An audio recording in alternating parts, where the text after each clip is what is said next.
So hi, I have been invited here just to talk about one of my experiences I've had being a Muslim woman, especially in, I don't know how to make that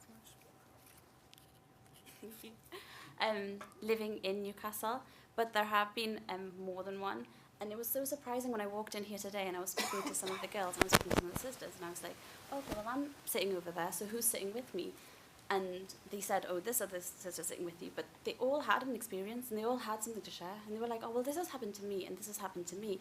And one of the reasons why I thought that was really sad is because when it happened to me, what happened was when I was finishing, I was actually at Northumbria University.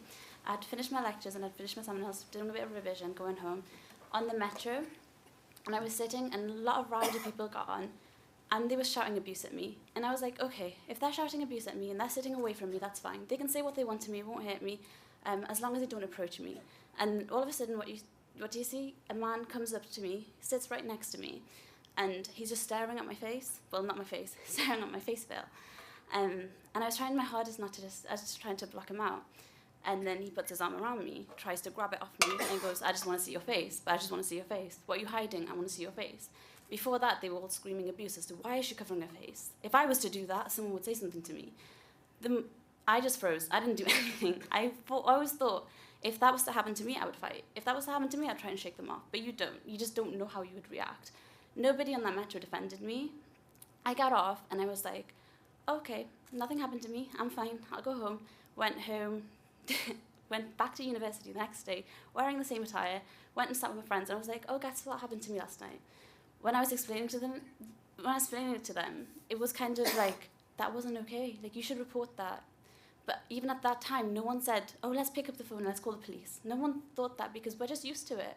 It just became the norm. Like, if you're going to wear that, someone's going to say something. If you're going to wear that, then you have the chance to be attacked that day. When we open our wardrobe and we pick out something to wear, it's not, okay, this looks pretty. It is, okay, I might get attacked if I wear this today. And it gets worse and worse with every kind of anything like the Paris attacks or anything like that. Every time something like that happens, we fear. We are fearing not only of those people who are attacking our religion, we fear of those people who will attack us personally, thinking we're responsible for that. And just listening to the Northumbria University, it just made me nostalgic as well, because every year in Northumbria University, we used to do something called Charity Week. I remember one of the years, I decided that I was going to go out in town. We had permits to raise money for orphans. And whilst I was raising money, the amount of hate and abuse I got because I was wearing this face veil, it was like, we're not going to give money to her. Somebody actually literally came to me and was just like, I'll pay you to take that off though. Like, I'll pay you to take that off. The amount of people that came and was like, I want to see your permit. I would show them my permit, but I would question why they were asking me and not the person next to me who wasn't wearing a face veil, wasn't wearing a headscarf. It just became so obvious why they were asking me. Like, I don't understand. I was doing a good thing. I felt like I was helping children and orphans. But it's kind of the hate that we receive on a daily basis, and it's just become the norm for us.